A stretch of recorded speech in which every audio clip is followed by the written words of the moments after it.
Halo semua, selamat datang di Teknopedia.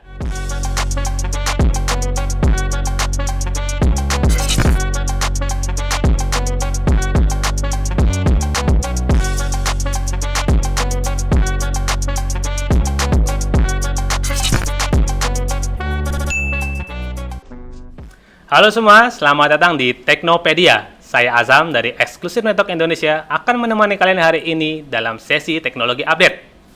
Teknopedia, apa sih itu? Ini adalah sebuah podcast kerjasama antara Eksklusif Network Indonesia dan Fortinet Indonesia yang akan membahas mengenai isu-isu terkait cyber security. Nah, sebelum saya ngobrol lebih lanjut, jangan lupa ya untuk subscribe dan klik lonceng di bawah ini. Di era pandemi saat ini, pasti teman-teman udah terbiasa dong namanya kerja dari rumah, kerja dari restoran, atau kerja dari kafe, yang mana kita biasa akses data melalui laptop kita ke kantor secara langsung. Tapi seberapa secure sebenarnya koneksi kita selama ini? Pernah nggak teman-teman ngerasain atau pengalaman terima email, ternyata lampirannya mengandung malware? Nggak tahu kan? Karena segala sesuatu yang berhubungan online itu pasti sangat inline dengan namanya cyber security. Nah, ngobrolin cyber security rasanya nggak afdol kalau misalnya kita nggak ngobrol langsung dengan pakarnya. Sudah join bersama saya, Country Director Fortinet Indonesia, Pak Edwin Lim. Pak, apa kabar Pak? Baik, apa kabar Azam? Alhamdulillah sehat Pak. Di era pandemi saat ini harus tetap sehat ya. Azam sehat juga ya? Alhamdulillah. Amin. Nah ini udah mulai work from office atau masih WFH Pak di Fortinet? Saat ini kita masih mix. Ya, jadi ada yang WFH, ada yang ke kantor seperti itu. Tergantung kebutuhan ya, karena kita kadang-kadang juga membutuhkan fasilitas dari kantor. Ya, jadi kita juga ke kantor ya. Sekarang juga mungkin masih banyak customer yang tidak mau ketemu, gitu kan, masih banyak kan online. Betul. Jadi tergantung situasi lah. Ya, yang penting kita selalu menjaga kesehatan kita mengikuti protokol kesehatan kita kalau kita harus bekerja di luar rumah sampai saat ini. Sekarang kan lagi pandemi ya Pak ya. Ini kan ngefek banget nih, merubah banyak hal gitu kan. Efeknya secara langsung mungkin kesehatan. Tapi itu juga mengubah gimana cara gaya hidup kita, gaya kerja kita, segala macam, kerja remote. Nah, Bapak lihatnya nih gimana sih untuk saat ini? Ya pasti sekitar 8 bulan terakhir ya. Sekarang atau 7 bulan masuk ke 8 bulan terakhir ya. Kita mungkin bisa merasakan banyak sekali perubahan dari segi semua sisi lah ya, jadi bukan hanya dari segi bisnis ya, tapi bukan hanya dari segi perekonomian, tapi kita punya lifestyle juga berubah ya, kita punya working concept juga berubah seperti itu. Tapi satu sisi positif yang harus kita ambil, karena di semua kondisi pasti ada sisi negatif, ada sisi positifnya. Nah, kita harus lihat juga dari segi positifnya juga, bahwa kalaupun kondisi pandemi seperti ini, kita tidak hanya melihat dari segi negatifnya. Ya, banyak juga kondisi-kondisi yang kita dapatkan ya, bagaimana dari segi, ya kalau kita lihat dari segi dunia IT ya, mungkin akselerasinya juga cukup besar ya. Betul. Jadi pandemi ini malah mendorong akselerasi yang cukup cepat dalam hal transformasi digital seperti itu. Nah, jadi kalau saya lihat bahwa ya pandemi is something that kita nggak bisa kontrol, karena itu kan bukan di kekuasaan kita, tapi bagaimana kita bisa menghadapi kondisi seperti ini dengan tetap melakukan aktivitas yang baik, yang positif gitu kan ya, tapi tetap kita selalu juga menjaga protokol kesehatan. Kita jangan juga menantang kondisi gitu kan ya, tanpa mengabaikan hal-hal yang harusnya kita lakukan. Betul, gitu kan ya. Di samping kita juga harus melakukan aktivitas yang cukup intensif gitu kan, tapi ya kita tetap harus jaga kondisi kita juga. Nah, sekarang kan berarti sudah trennya tuh kerja work from home ya Pak ya. Itu kan pasti udah semua serba online saat ini gitu loh. Nah, ini pasti akan berkaitan mengenai tingkat keamanan. Tingkat keamanan kalau di online ya mungkin kita nyebutnya cyber security ya. Nah, kalau Bapak lihat tuh awareness masyarakat kita tuh gimana sih Pak mengenai cyber security saat ini? Ya, sebenarnya cyber security ini boleh dibilang sudah cukup diterima oleh masyarakat ya, sangat aware, apalagi dari segi korporasi-korporasi besar ya. Security itu menjadi satu hal yang sangat penting. Betul. Ketika kita bicara mengenai cyber security kan kita bicara mengenai data ya. Data itu kan adalah hal yang paling penting sekarang. Malah pernah dikatakan bahwa data itu lebih mahal daripada minyak sebenarnya. Ya. Nah, ketika kita bicara mengenai cyber security atau cyber threat, itu tujuan akhirnya adalah data, ya, pencurian data seperti itu. Nah, ketika kita sekarang berbicara mengenai WFH, remote worker seperti itu, ya mindset kita terhadap security tidak boleh berubah. Malah kita harus lebih waspada, karena sewaktu kita bekerja di kantor ya, kita merasa bahwa kita kan dibentengi oleh security produk, ya security solution yang sangat canggih, karena itu kita ada di perimeter perusahaan. Nah, bagaimana ketika kita keluar dari perimeter perusahaan? Apakah kita pribadi mempunyai satu konsep pengamanan yang juga kuat bagi kita? Ya, karena ketika setiap produk, benda, ataupun kita human nature yang terkonek dengan internet, itu kita membuka celah kemungkinan bisa kita menjadi satu target, suatu serangan cyber seperti itu. Nah, jadi kita secara pribadi juga harus mengikuti, dan saya yakin pasti semua korporasi, kita bicara mengenai perusahaan ya, pasti punya satu protokol ataupun proses yang mereka jalankan ketika mereka ada di perimeter kantor seperti apa, ketika mereka di luar perimeter seperti apa, itu mereka harus punya. Nah, pertanyaannya adalah bahwa bagaimana kalau kita pribadi mengakses data kita sendiri? Ya, kalau kita mengakses data perusahaan dari luar, pasti sudah ada protokolnya, pasti ada, mungkin kita pakai secure tunnel, pakai VPN, pakai multiple authenticator. Tapi kalau kita pribadi kayak gimana seperti itu? Nah, ini harus kita edukasikan, kita sharing. Ya, mungkin podcast ini pun juga menjadi salah satu media ya bagi kita untuk sharing kepada masyarakat luas, ya, kepada korporasi bahwa bagaimana mereka bisa melakukan satu tindakan pengamanan sehingga kita bisa menjaga diri sendiri dan kita tidak menjadi target. Kita tidak bilang bahwa kita pasti aman, ya, kita menggunakan teknologi apapun itu tidak menjamin bahwa kita 100% aman. Tapi minimal kita bisa melakukan preventif. Kita bisa tahu bahwa kalau kita terjadi di kita, apa yang harus kita lakukan. Ya, dan kita harus punya plan untuk itu. Tapi kalau kita tidak melakukan itu, pasti kita tidak aman. Itu sudah pasti. Ya, jadi kira-kira konsepnya seperti itu pemikirannya. Betul. Emang benar sekali yang Bapak bilang ya. Maksudnya itu untuk jaminan 100% saja tuh kita belum tentu aman. At least kita harus meminimalisir resikonya, Pak. Nah, ini Pak Edwin kan sebagai praktisi IT nih, Pak ya. Bisa dibilang seperti itu, Pak ya. Kira-kira solusi untuk menjawab tantangan itu apa ya, Pak? Ya. Jadi kalau kita sekarang mau memfokus kepada kondisi saat ini yang banyak korporasi yang sudah menerapkan WFH atau teleworkers ya, nah otomatis kita juga harus mempunyai satu konsep ataupun satu plan ya bagaimana kita melakukan tersebut. Nah, kalau di Fortinet sendiri kita punya solusi yang kita bilang namanya teleworkers. Ya, teleworkers. Jadi how to secure our teleworkers konsep seperti itu. Nah, ketika kita menawarkan solusi teleworker tersebut gitu kan ya, ada beberapa customer misalnya yang sudah menggunakan produk Fortinet, ya kan.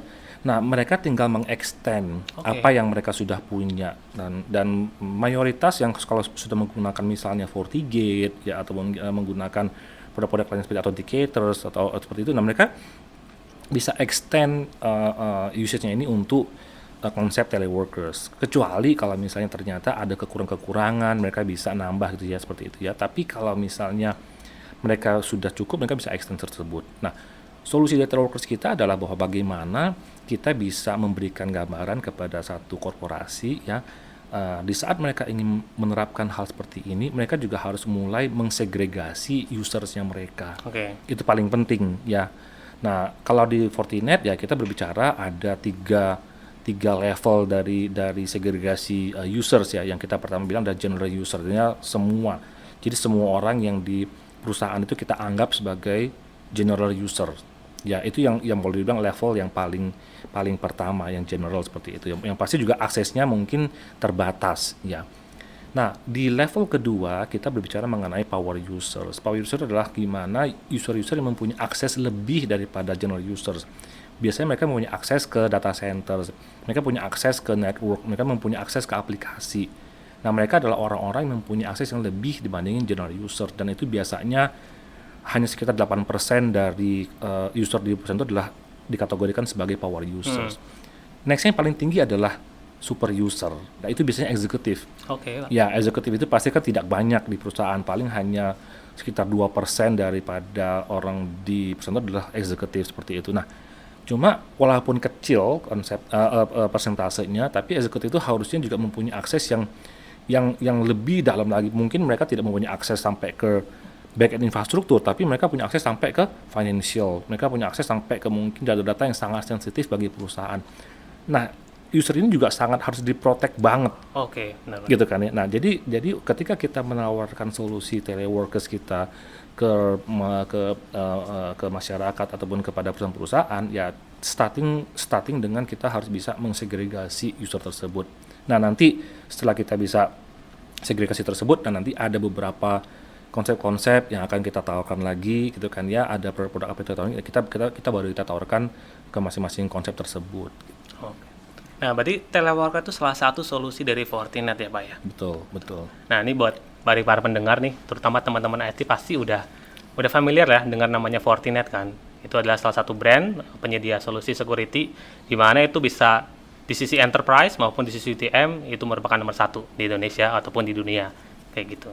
Nah, salah satu produk unggulannya adalah firewall itu sendiri, yaitu FortiGate yang bisa disebut dengan Next Generation Firewall.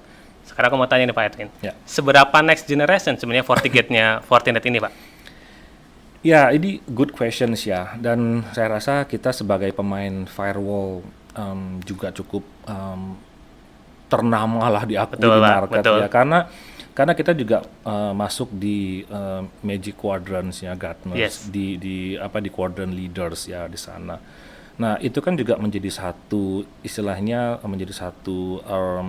acknowledgement dari market bahwa produk kita benar-benar produk yang diakui ya, seperti itu. Nah, Fortinet sebagai satu perusahaan teknologi yang benar-benar sangat fokus di security. Ketika kita bicara mengenai next generation firewall, sebenarnya next generation itu adalah diawali dari informasi dari satu konsep, ini adalah generasi ketiganya firewall sebenarnya. Nah, ketika kita bilang next generation itu kan terus berkembang.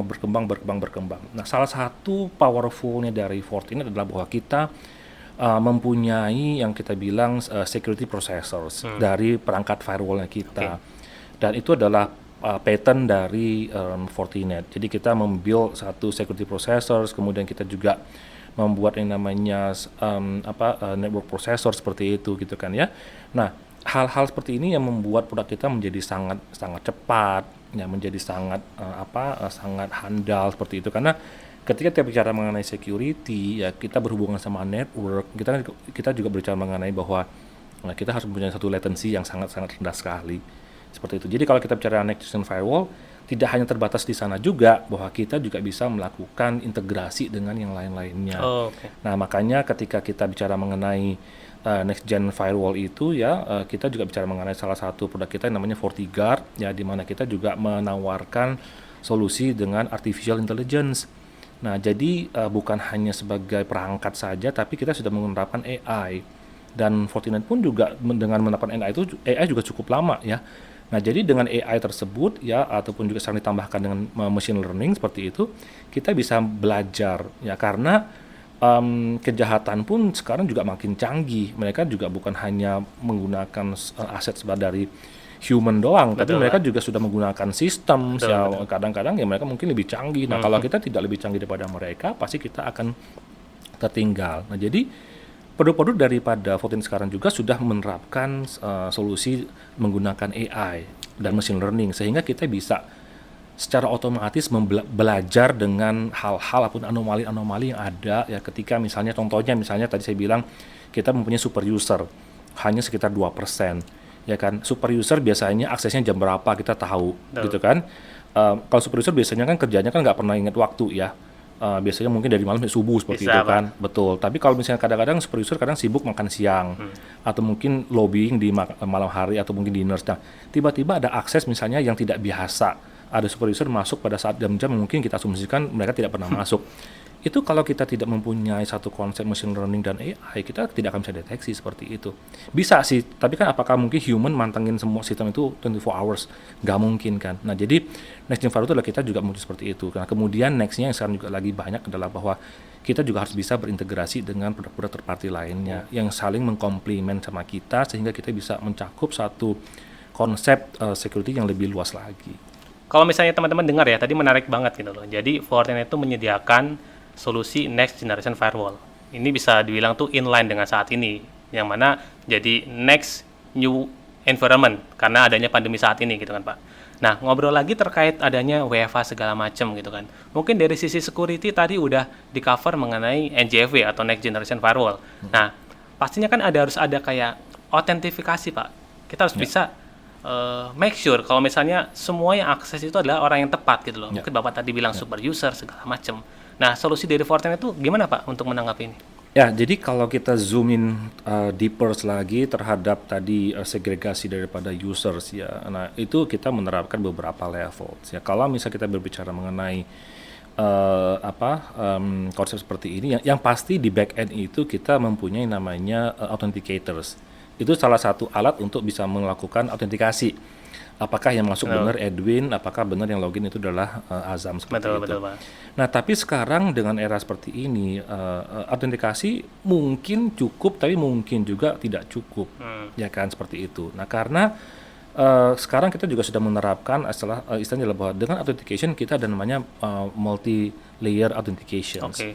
Mungkin kalau bagi masyarakat umum mungkin lebih familiar dengan misalnya contohnya kalau kita transaksi di bank ataupun di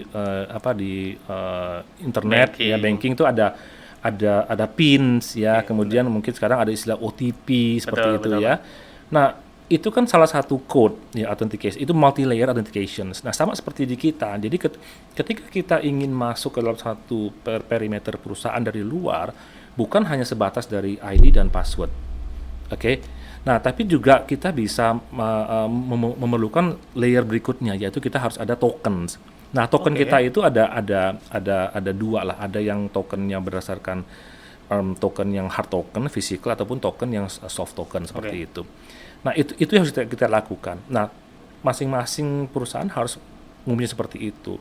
Ya, jadi kalau kita ingin memastikan bahwa aksesnya itu aman, ya minimal ya kita harus mempunyai authenticators plus kita mempunyai namanya tokens. Nah, di kita pun juga ada solusi namanya FortiClients ya. Nah, jadi masing-masing kita juga mempunyai satu software yang kita mungkin bisa tanamkan di kalau kata kita download atau kita install di notebook kita atau mungkin di mobile device kita seperti itu ya kan.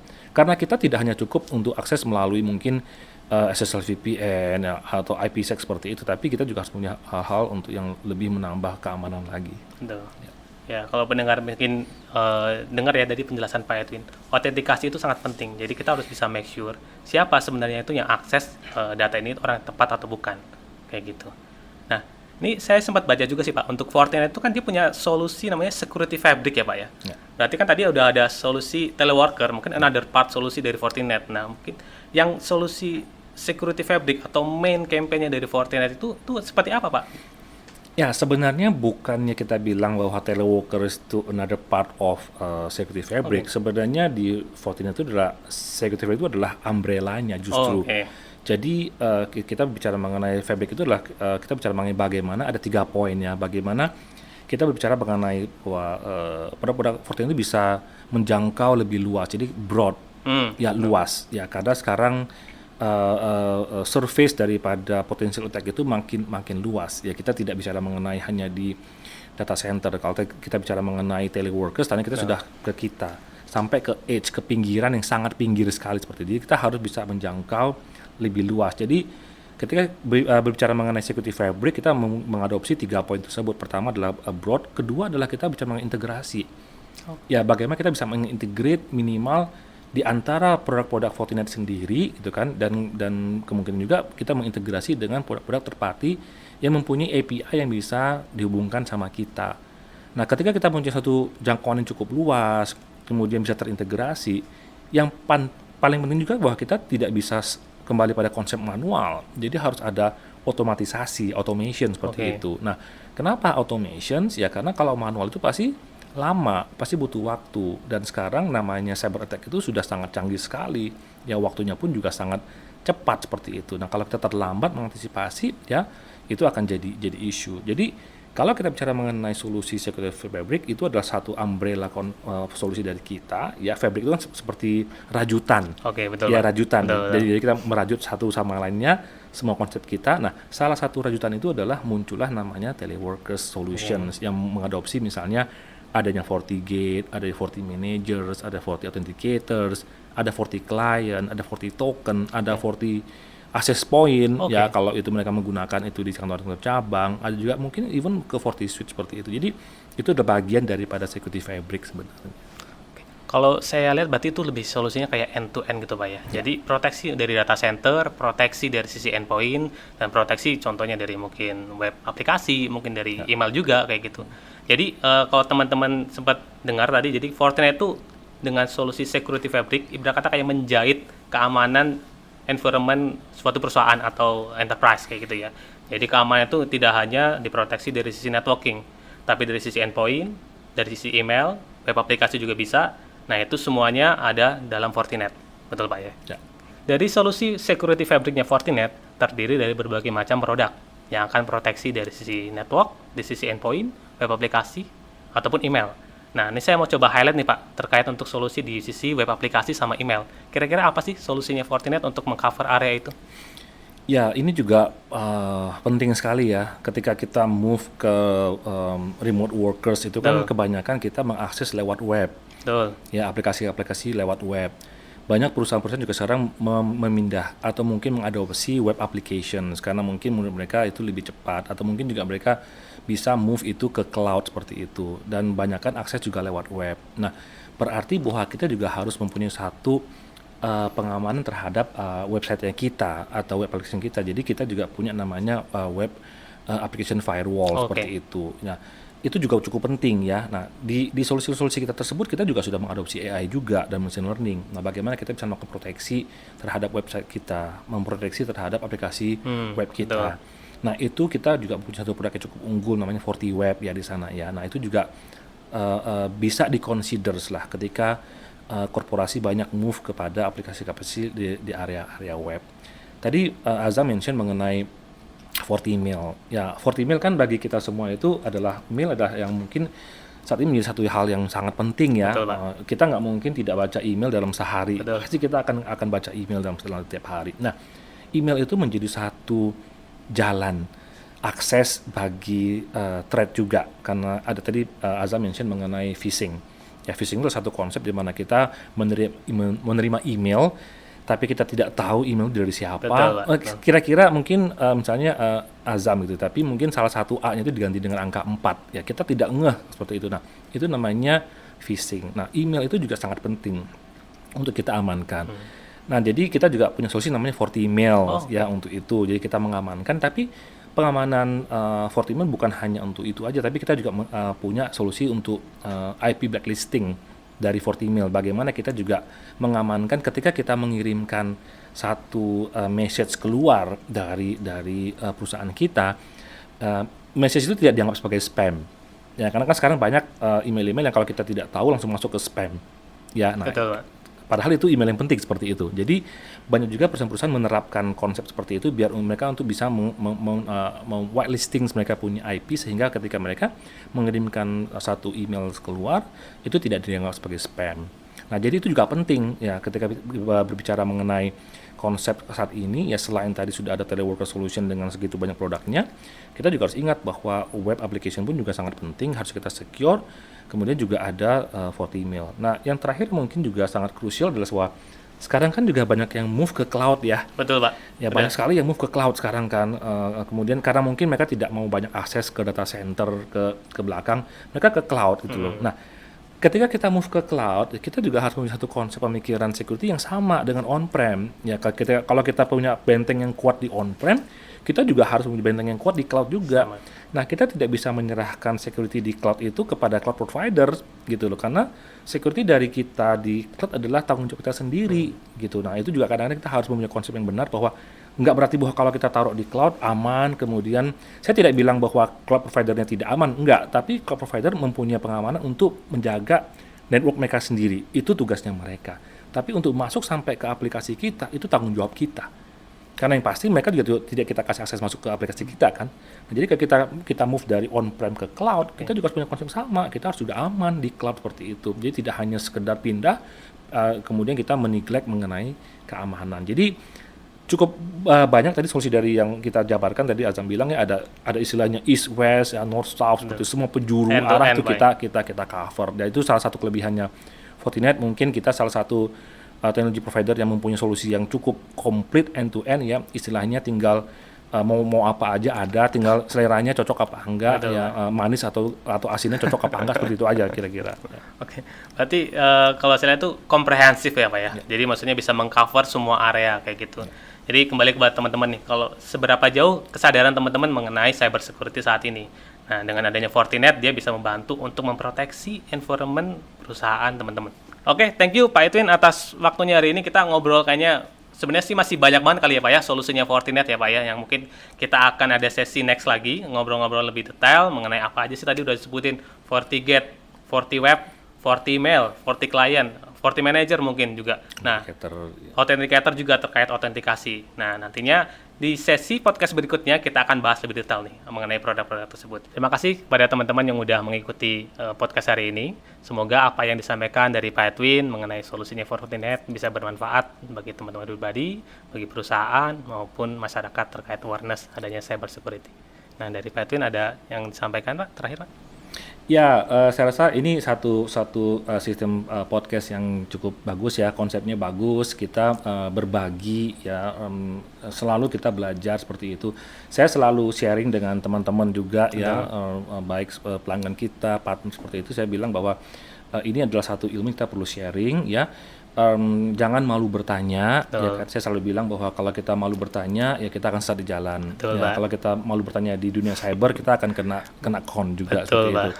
Jadi jangan ragu-ragu ya. Ini saya rasa ini satu konsep yang cukup bagus ya, dan saya berharap ini bisa menjadi satu bukan ilmu lah, mungkin satu informasi yang berharga bagi teman-teman semuanya. Jadi dari segi awareness-nya makin bertambah seperti itu, dan saya berharap ya semua dalam keadaan sehat sekarang, dalam keadaan masih dalam PSBB transisi ya, dan saya berharap bahwa ini semua bisa menjadi satu sesi yang kita lewati bareng-bareng.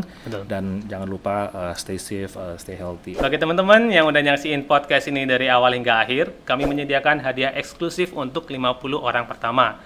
Caranya, isi survei form di bawah ini atau scan QR code dari layar kalian. Ingat ya, cuma ada 50. Jadi jangan lupa isi ya guys.